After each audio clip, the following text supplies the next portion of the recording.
Les 1001 nuits, traduit par Antoine Galland, tome 1er. Nuit 110. Le marchand chrétien poursuivant son histoire. Quand je vis, me dit le jeune homme, que la dame se retirait, je sentis bien que mon cœur s'intéressait pour elle. Je la rappelai. « Madame, lui dis-je, faites-moi la grâce de revenir. Peut-être trouverai-je le moyen de vous contenter l'un et l'autre. » Elle revint en me disant que c'était pour l'amour de moi. « Seigneur Bedreddin, dis-je alors au marchand, combien dites-vous que vous voulez vendre cette étoffe qui m'appartient ?»« 1100 drachmes d'argent, répondit-il.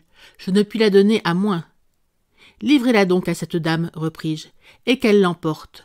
Je vous donne 100 drachmes de profit, et je vais vous faire un billet de la somme à prendre sur les autres marchandises que vous avez à moi. » Effectivement, je fis le billet, le signai, et le mis entre les mains de Bedreddin. Ensuite, présentant l'étoffe à la dame. « Vous pouvez l'emporter, madame, lui dis-je, et quant à l'argent, vous me l'enverrez demain ou un autre jour, ou bien je vous fais présent de l'étoffe, si vous voulez. »« Ce n'est pas comme je l'entends, reprit-elle. Vous en usez avec moi d'une manière si honnête et si obligeante que je serais indigne de paraître devant les hommes si je ne vous en témoignais pas de la reconnaissance.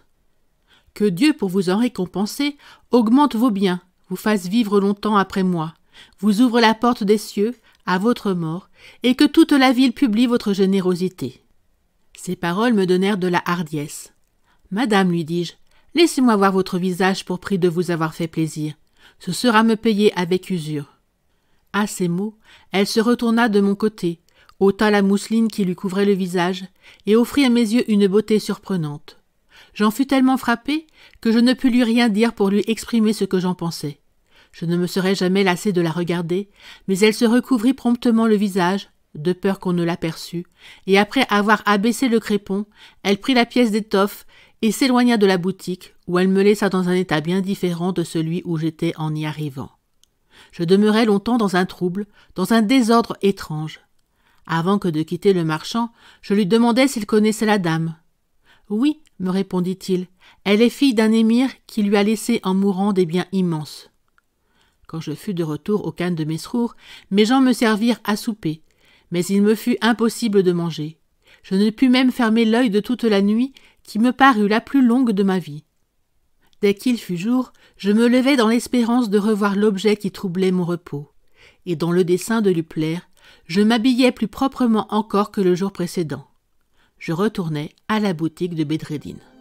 « Mais sire, dit Scheherazade, le jour que je vois paraître m'empêche de continuer mon récit. » Après avoir dit ces paroles, elle se tut, et la nuit suivante, elle reprit sa narration dans ces termes. Merci d'avoir écouté cette vidéo. Si cette vidéo vous a plu, vous pouvez vous abonner gratuitement à la chaîne Coin Livre Audio. N'oubliez pas de liker avec le pouce vers le haut. Vous pouvez aussi me laisser un commentaire.